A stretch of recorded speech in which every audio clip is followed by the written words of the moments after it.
They say the American dream is alive for those who dare to chase it, but what if your very presence is considered a crime?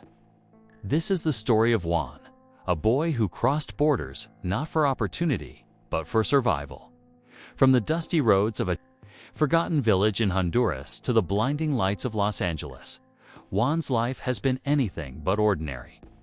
His story is not just about migration, it's about love, resilience, sacrifice, and the quiet fight for dignity. Today, he's no longer illegal, but the road to those words being stripped from his identity was paved with fear, uncertainty, and unimaginable heartbreak. If you've ever wondered what it truly means to become American, stay with us. Juan's story will change how you see immigration forever. Juan was just 7 when he saw his mother disappear into the night, clutching a backpack and a plastic bag of clothes. "Para dar una vida mejor," she whispered, promising to send for him soon. That day, the silence in the house was deafening. Left with his grandmother, Juan spent his childhood dreaming of the country his mother called El Paraíso. But paradise didn't arrive. Months turned to years. The letters stopped. The money stopped.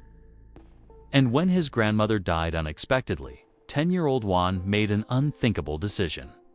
With nothing but a photo and his mother's last known address, he joined a group of migrants heading north, risking deserts, cartels, and deportation, chasing a woman who might not even be waiting. The journey was nothing like the fairy tales he'd imagined. In Mexico, Juan was nearly kidnapped. In the Sonoran Desert, he went 2 days without food. And when Border Patrol finally caught him near Nogales, he hadn't bathed in weeks. But what caught their attention wasn't his condition, was his age. A skinny, trembling boy with no papers, no parents, and a photo folded so many times it looked like it had survived a war. He didn't cry, he didn't beg. He just said, "Estoy buscando a mi mama." What happened next changed everything. Instead of immediate deportation, Juan was placed in a shelter, then released into the custody of a pro bono immigration lawyer. A case file was opened. For the first time, Juan had a name on record and a shot. Finding his mother in a city of millions was like looking for a needle in a haystack. But fate intervened. A social worker traced her name to a laundromat in Boyle Heights, where a woman named Marta worked 2 jobs and rented a couch.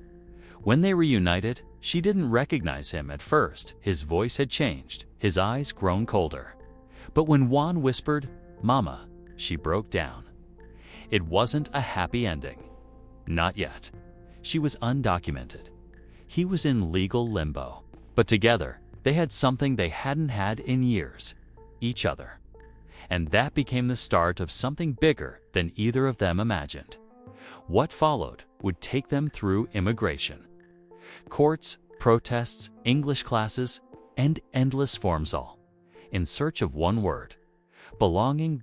Juan enrolled in school and learned English with a fury that surprised even his teachers. He studied by candlelight, worked weekends, and still managed to bring home straight A's. But every win came with fear, the fear that ICE could knock on their door at any moment. His mother avoided public spaces. Juan avoided getting too close. To anyone, they lived under the radar, invisible and exhausted. Still, he never stopped pushing. His story began to circulate. First a teacher, then a local journalist, then a senator.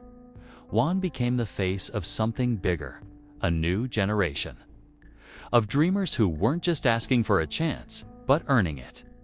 And soon, something extraordinary happened that would change his life and his legal status forever. Juan's story was beginning to reach people far beyond his school and neighborhood. What started as a moving essay written for an 8th grade contest titled "Where I Come From" was now being shared by teachers, reposted by local education boards, and eventually picked up by an online magazine. The title: "The Boy Who Walked to His Mother." Comments poured in from strangers, some in tears, others in awe. all wondering how a child could survive so much and still speak with hope. Juan was no longer a nameless boy. He was a symbol. And with each new reader, his story carried more weight. But the spotlight, while empowering, also brought risk. As the attention grew, so did the scrutiny. Immigration enforcement had eyes everywhere, and being visible meant being vulnerable. Behind closed doors, Juan and Marta debated what to do. Should they stay in LA? Should they move to another city? Disappear again? But running wasn't who Juan was anymore. He had fought too hard to find his mother, to build a life, to claim his place. Instead of hiding, they reached out to the journalist who had first published Juan's essay. She connected them with an immigration attorney who specialized in asylum and humanitarian visas. Together, they began assembling a case under the Special Immigrant Juvenile Status, SIJS. A rare but powerful pathway for undocumented minors who had been abandoned or abused. Juan's childhood, lonely, dangerous, unstable now, became his best hope for legal relief. The paperwork was overwhelming. Hundreds of pages, affidavits, school records, psychological evaluations, all collected and reviewed by the legal team. Juan had to relive the trauma he had so carefully buried. He spoke of nights in the desert, the hunger, the fear, the men who had tried to traffic him in northern Mexico. He spoke of waking up to find his grandmother cold and unresponsive, and the long walk to the village square to ask for help. Each memory was a blade he had to hold with bare hands. But he did it, because he knew that paperwork, painful as it had the power to transform his entire future. Meanwhile, Marta began attending workshops on immigration rights. Though undocumented herself, she refused to let fear dictate her choices anymore. Months passed. Juan's case moved slowly through the system. Judges changed. Paperwork stalled. Background checks took longer than expected. But amid the stress and waiting, life continued. Juan joined the debate team. He volunteered at a community center, helping other Spanish-speaking kids with homework. He even stood up at a city hall forum to speak about how education had saved his life. His voice trembled, but his message was clear. "I didn't come to take anything. I came to grow." That quote made headlines. For many, Juan wasn't just an immigrant, he was the face of perseverance. He reminded people what the American dream was supposed to be about. As Juan grew older, so did his responsibilities. At 16, he balanced school with part-time work, helping his mother pay rent. Marta had managed to secure temporary protection under a new policy, which allowed her to work legally for a limited time. It was a fragile victory, but a victory nonetheless. Together, they began to envision a life not ruled by fear. A used car, opened a shared bank account. They even dreamed, quietly, of one day owning a home. But dreams don't erase the past. One evening, returning from his shift at a grocery store, Juan was stopped by police for a broken taillight. He was terrified. No one cared about status during a traffic stop. A single phone call could undo everything. En Butte, the officer let him go with a warning. "Be safe," he said, without asking for more. Juan drove away with his hands shaking, realizing how fragile his reality still was. It didn't matter how many honors he'd earned or essays he'd written, he was still living on a knife's edge. That night, he couldn't sleep. He watched the news in silence, seeing footage of deportation raids, families torn apart. And he knew his fight wasn't over. If anything, it had just begun. That moment became a turning point.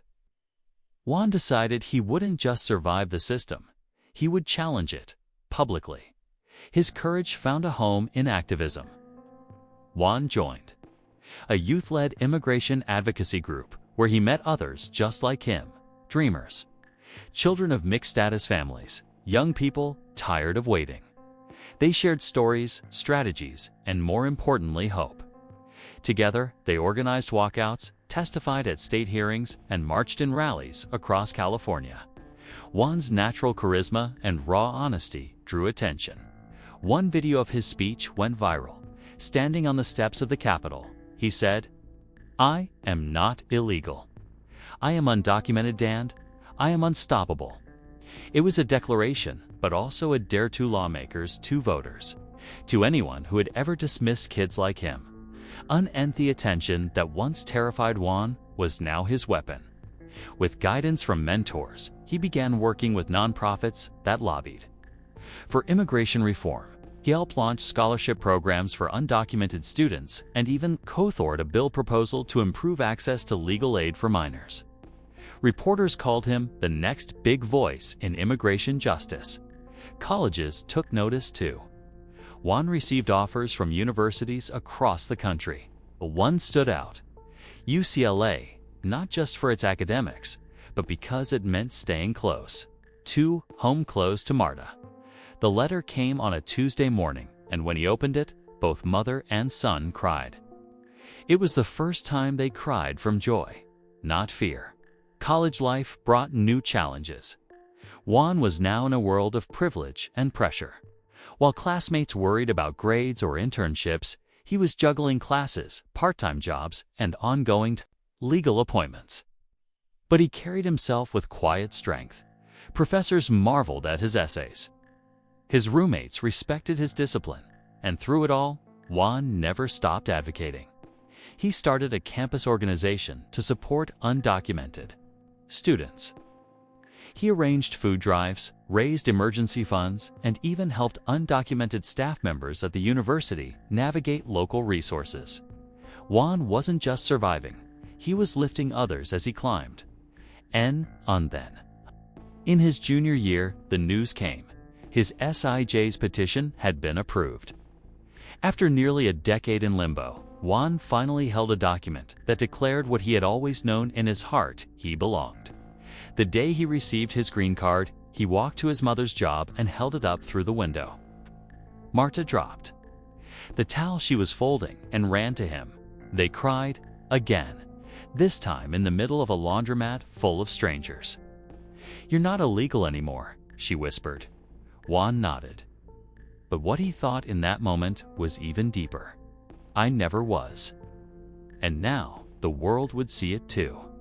Juan's green card didn't just change his legal status, it altered the way he walked, the way he spoke, even the way he dreamed. For the first time in his life, the future didn't feel like a minefield. He could breathe, apply for internships, travel outside the state, open a credit line, register for federal aid. All the things his peers took for granted were now opportunities that shimmered like gold. But Juan didn't forget where he came from. In fact, his first official trip as a permanent resident wasn't to celebrate it, was to speak at a high school in the very neighborhood where he'd once lived in hiding. There, he told a gymnasium full of teenagers, "You are not your papers. You are your persistence." And they believed him because he had lived it.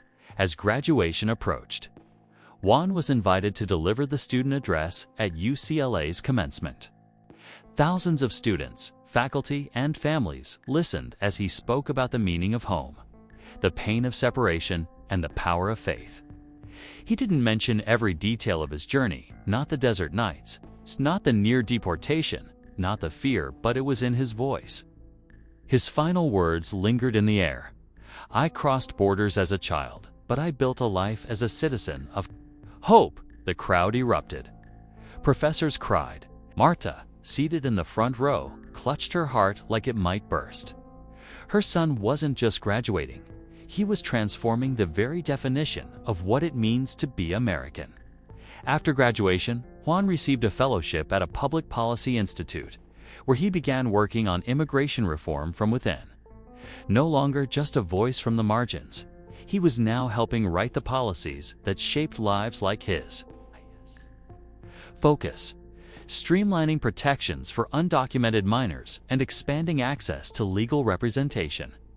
He believed that stories like his shouldn't be rare, they should be possible for everyone. During one hearing before a congressional subcommittee, A representative asked him how he managed to endure so much as a child. Juan paused and replied, "I didn't have a choice, but now I choose to make sure others do." That line was quoted in national headlines. What had begun as survival had grown into leadership, and with it came responsibility. Meanwhile, Marti, once afraid to leave her apartment, was now a certified caregiver, legally employed and proud. Juan helped her study for her driver's license, and when she passed, they took a road trip along the California coast. For the first time, she wasn't looking over her shoulder. They stopped in Santa Barbara, where Juan took a photo of her, standing on a cliff, wind in her hair. He posted it with the caption, "20 years undocumented. One life fully lived." It went viral. Messages poured in from people around the world.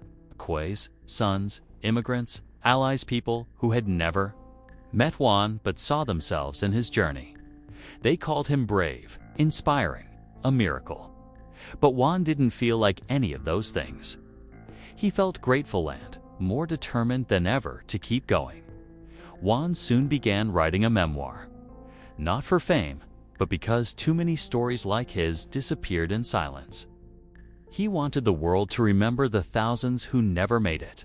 The children who vanished in deserts, the mothers who sacrificed everything. His book, Illegal No More, was published 2 years later and became a bestseller. It was raw, emotional, honest, and deeply human. In interviews, Juan emphasized that he didn't want pity, he wanted progress. He appeared on late-night shows, spoke at universities, and even returned to Honduras for the first time since he was 10. There, he visited his old village, met relatives he barely remembered, and stood by his grandmother's grave in quiet reflection.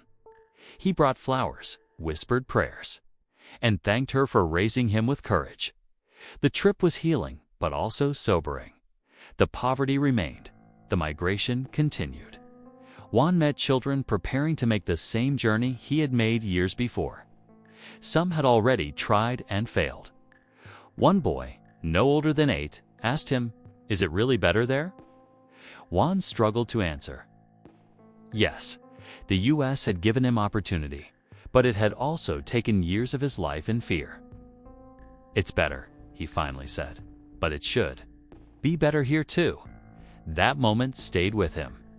When he returned to the U.S., he began working with international coalitions to address the root causes of migration: poverty, violence, instability. Because for Juan, healing wasn't complete until it reached across borders. Years passed, and Juan never stopped building. He launched a foundation that provided scholarships and legal aid to undocumented youth. He mentored students, partnered with advocacy groups, and advised policymakers.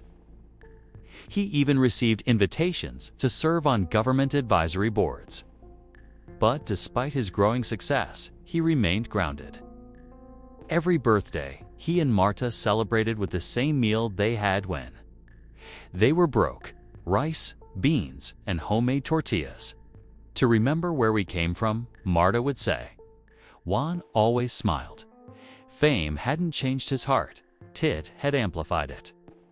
And as political tides shifted and immigration rhetoric grew more hostile in some corners, Juan's voice remained steady, compassionate, and unyielding.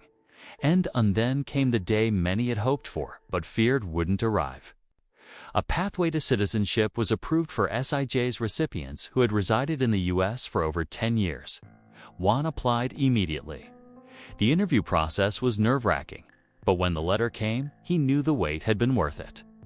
On a sunny morning in a courtroom filled with tears and applause, Juan took the oath. The final barrier fell. He was no longer undocumented, no longer in limbo. He was, in every legal and spiritual sense, American. Marta held his hand the entire time. And when it was over, they stepped outside and embraced the sunlight like it was a second chance at life. Today, Juan is more than a former immigrant. He's a writer, an advocate, a voice for the unheard. His story is taught in classrooms, cited in legal seminars, and shared at citizenship ceremonies. People still stop him on the street. Some cry. Others just say thank you. But Juan never lets it go to his head. He knows there are still millions of undocumented families living in fear, waiting for their turn. And so, he keeps working not for recognition, but because change, real change, requires persistence. As he often says, if you've been given the microphone, speak for those who can't. In many ways, Juan's journey isn't just about immigration. It's about identity, love, and the unbreakable human spirit. He's not a myth, not a symbol, but a reminder that behind every policy is a person. Behind every headline, a heartbeat.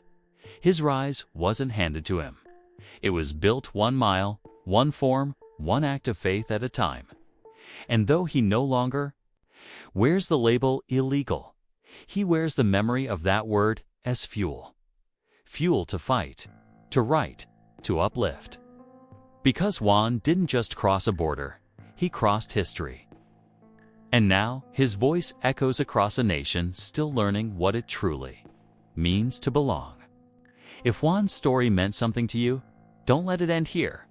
Like the video, subscribe to the channel, and share this story with someone who needs to hear it. And in the comments, tell us what this journey made you feel. Remember, every voice matters. Every story deserves to be heard.